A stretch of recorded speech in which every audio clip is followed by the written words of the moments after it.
एक छोटे से गांव में एक बूढ़ी औरत रहती थी जिसका नाम गौरी था। वह बेहद गरीब थी और एक पुरानी झोपड़ी में अकेले ही रहती थी। गांव वाले कहते थे कि उसकी झोपड़ी में कुछ अजीब सा है, लेकिन किसी ने कभी उसकी झोपड़ी के अंदर जाने की हिम्मत नहीं की। गौरी का बेटा शहर में ही बस गया था और सालों से उसे मिलने भी नहीं आया था। गांव वालों ने सोचा कि वह बूढ़ी औरत अब अकेले ही अपनी जिंदगी के आखिरी दिन काट रही है। गौरी के घर में एक पुरानी लकड़ी की अलमारी थी जो हर रात अजीब सी आवाजें करती थी। लोग कहते थे कि अलमारी में किसी आत्मा का वास है। गौरी इसे हमेशा बंद रखती थी और किसी को इसके पास जाने भी नहीं देती थी। एक दिन गांव की एक लालची बहू सुनीता ने अपने पति से कहा, गौरी के घर में जरूर कोई खजाना छुपा हुआ है, हमें उसकी अलमारी चुरानी चाहिए।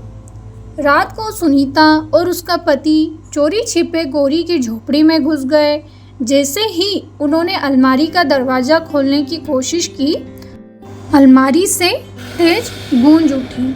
दोनों डर गए, लेकिन लालच ने उनके डर को दबा दिया। जैसे ही उन्होंने अलमारी खोली, उसमें से तेज रोशनी निकली और एक गूंजती हुई आवाज़, जो लालच करेगा वह खुद बर्बाद होगा। अलमारी के अंदर उन्हें केवल पुरानी चीज़ें मिली, कुछ किताबें, गौरी की पुरानी तस्वीरें और कुछ साधारण कपड़े। दोनों को समझ नहीं आया कि खजाना कहाँ है। गौरी ने दोनों को अलमारी के पास पकड़ लिया और कहा, यह अलमारी मेरी सबसे बड़ी दौलत है। इसमें कोई खजाना नहीं, बल्कि मेरी ज़िंदगी की यादें हैं। जो इसे छूने की कोशिश करेगा उसे अपने लालच का खामियाजा भुगतना पड़ेगा। सुनीता और उसके पति ने माफ़ी मांगी और गांव वालों को बताया कि अलमारी में कोई खजाना नहीं है।